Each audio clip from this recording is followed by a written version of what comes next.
Today, we're going to learn how to make a curved lattice centerpiece with bullnosed shelves and custom panel molding, all color matched to tie into this beautiful home's decor. This thing belongs in a castle.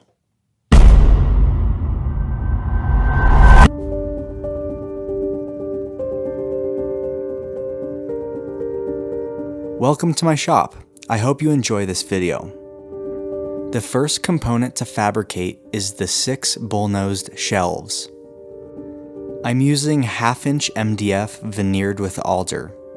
This is a stable way to make sure the shelves don't have wood movement.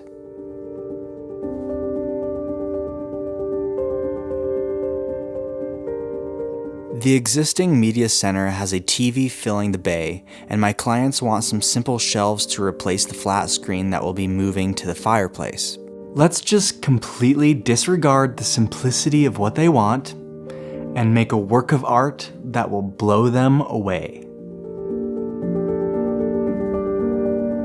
Strips of white oak will serve as bracing inside of the shelves to create strength and thickness between 2 layers of alder ply.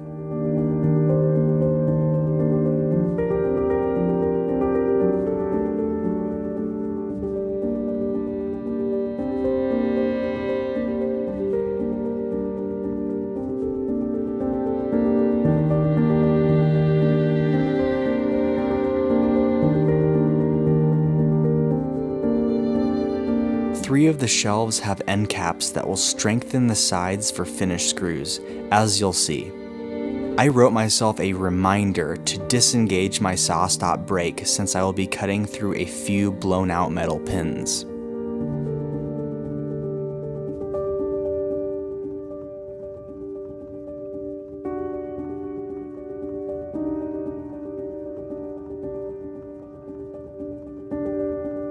After shaving a clean front edge on each shelf, I can glue and pin a 3/4 piece of alder to the face, making absolute sure I'm shooting the dead center because this piece will be rounded over.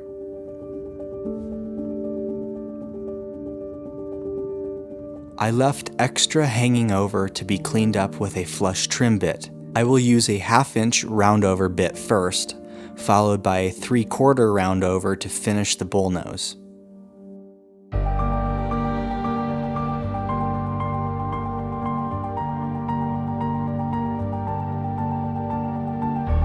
Moving on to the curved lattice centerpiece. I print out a 1-to-1 template from my SketchUp model and tape it together. I'm choosing to trace the template, so I cut it out with scissors.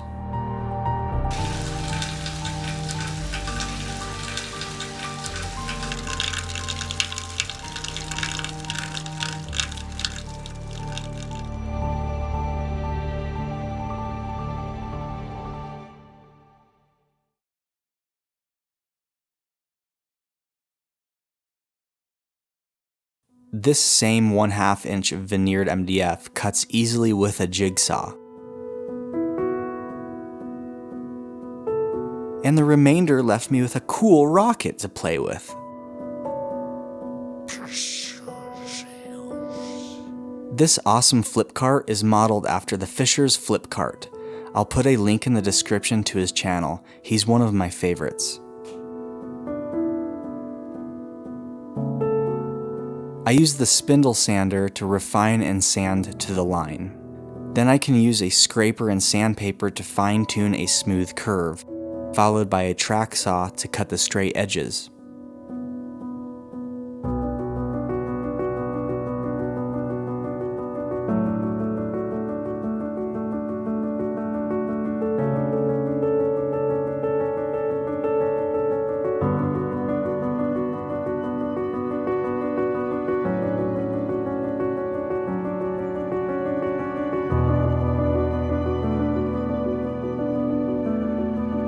To make both of the sides identical, I connect them together by using blue tape and super glue with accelerator.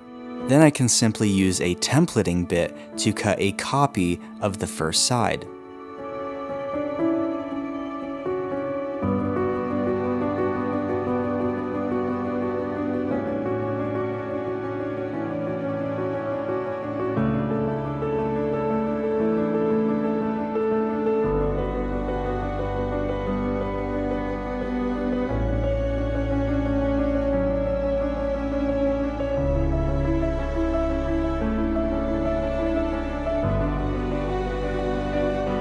To create some width to the centerpiece, I cut plywood strips that get glued to the inside, adding some brad nails for initial strength.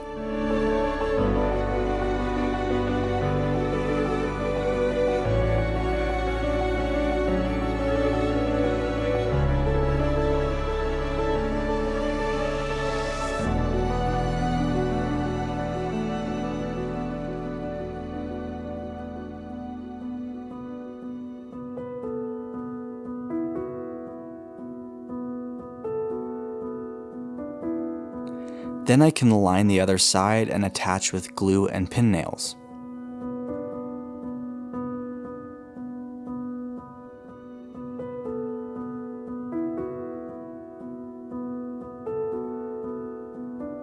I built this project out of order, but I put it back in order for your viewing pleasure. So this scene I'm using the connected sides as a template to create a front hardwood frame that covers the MDF edges.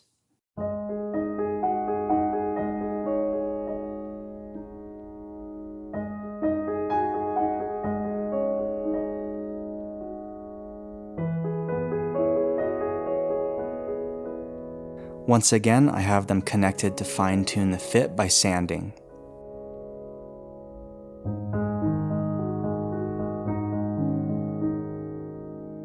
And I thought of this idea to thickness the curved pieces since I can't run them through a machine. This didn't leave the best surface though, so I cleaned them up by hand.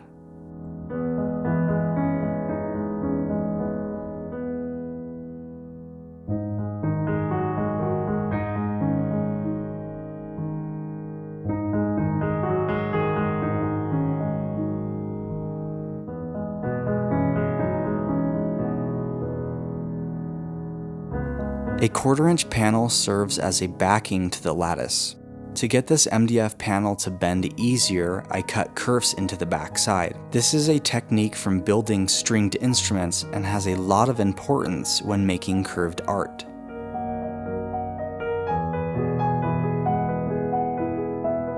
I purposely left the backing less wide to create a shoulder for the front frame to hook onto, as you'll see.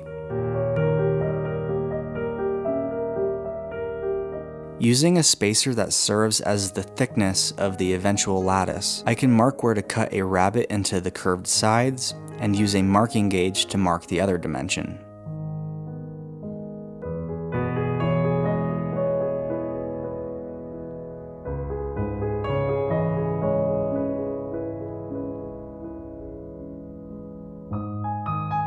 I do have problems with tear out on one of the pieces though, so I use super glue to stabilize it before continuing. Because I'd rather not have to remake one of these challenging components.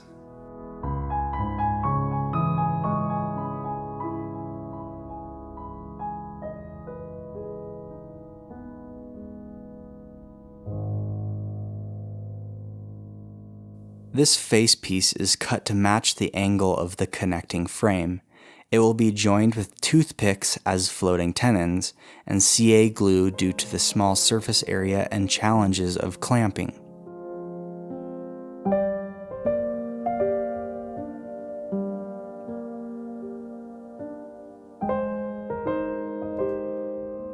Wax paper will prevent the frame from unintentionally getting glued to the main support, because this component will not be assembled until the clear coating process.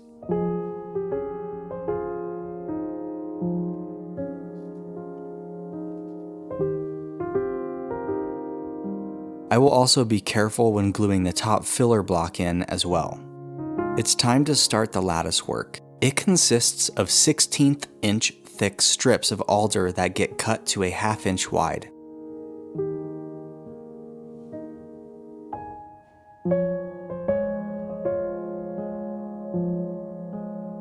And these cut off waste pieces are pretty cool. I have an idea for these.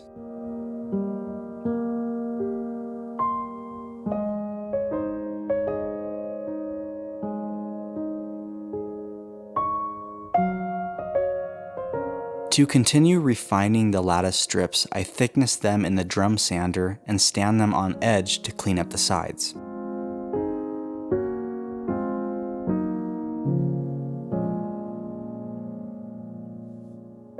After cutting the longer strips in half, I run them on edge through a tiny bit to create a profile on all 4 edges, using a wooden spring that I cut to keep them tight against the bearing. With over 80 strips to profile and 4 sides per strip, it takes me quite a long time to cut over 320 edges. Then I have to sand every single side. I like these pads though, I'll link that too. To make the lattice work as easy and accurate as possible, I made a jig with the dado stack. It will hold the pieces in position as I glue them together, and I temporarily glue this jig to my bench so it doesn't move while filming.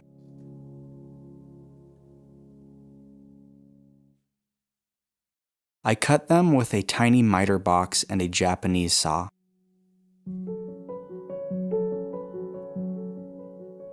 I use super glue for speed and cold hide glue for strength since it's already in a small bottle for precise drops. I approach an issue when pulling the lattice to move it down and continue, since the jig isn't long enough to finish the entire length. It doesn't want to re-register back into place, so I have to leave it mostly on top. I suspect my jig is inconsistent. I reference the back side of the frame for the correct width and slowly cut it with my trusty Festool track saw, and cut both the frame and lattice to the length on the table saw.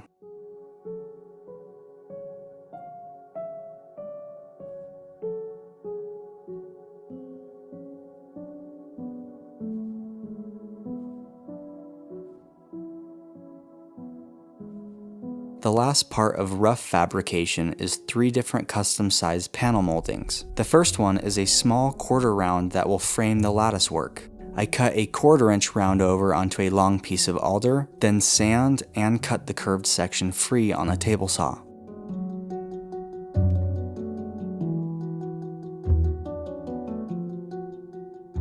This will be fitted inside the framework.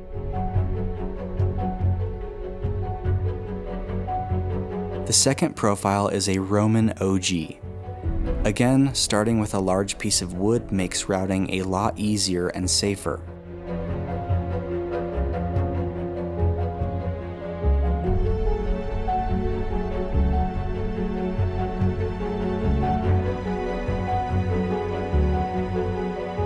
The last and easiest molding is called scribe molding, just a simple eased edge.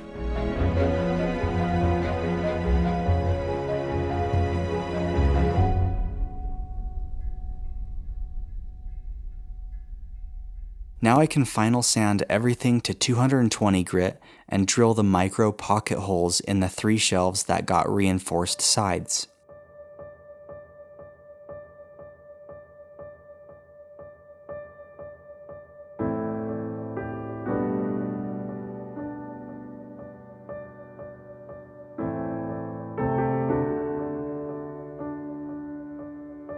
The color matching process requires testing stains, finding the perfect mix of as many as 5 stains, and staining test boards of the same species.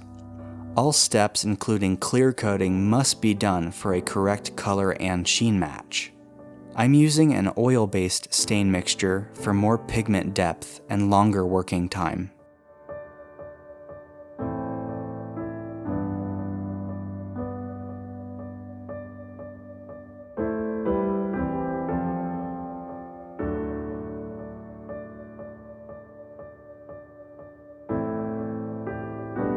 My finish of choice is Sherwood conversion varnish.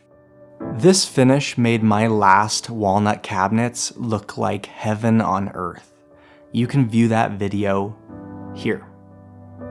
After the first coat is flashed off, I can scuff sand each component, then glaze the backing for a darker appearance through the lattice. It's always exciting to assemble the whole art piece at the end. The final spray coat will bring the color back.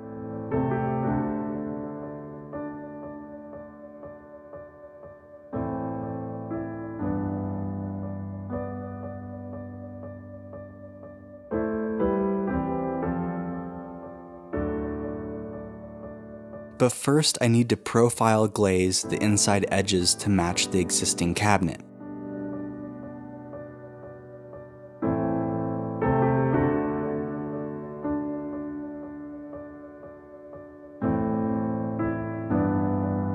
On install day, I protect the top with brown paper.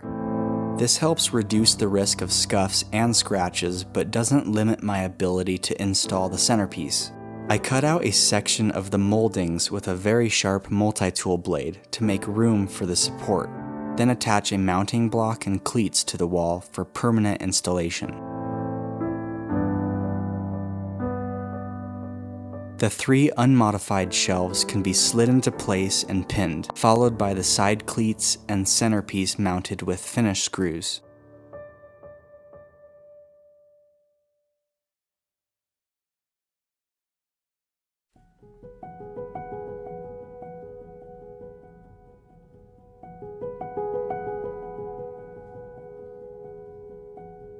A relief cut is taken out of one side of the other modified shelves so they can be tilted into place and finish screwed on the left.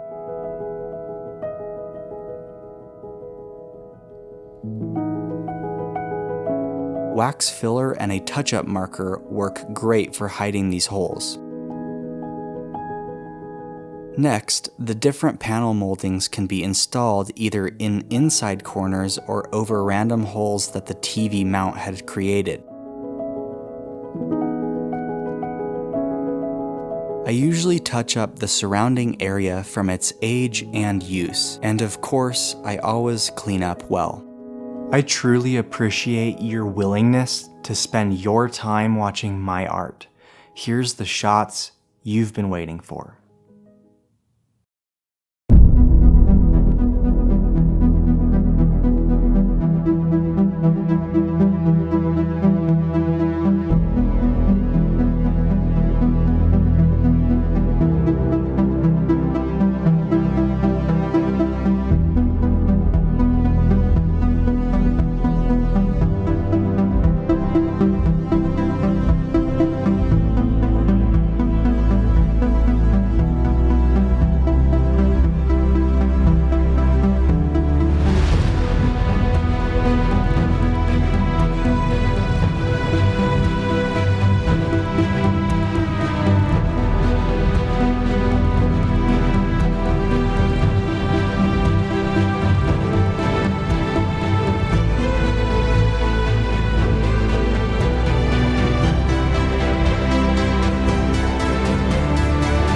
My channel is growing because amazing people like you believe in me.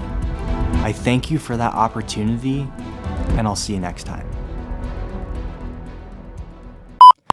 Because I'd rather not make another one of these challenging components.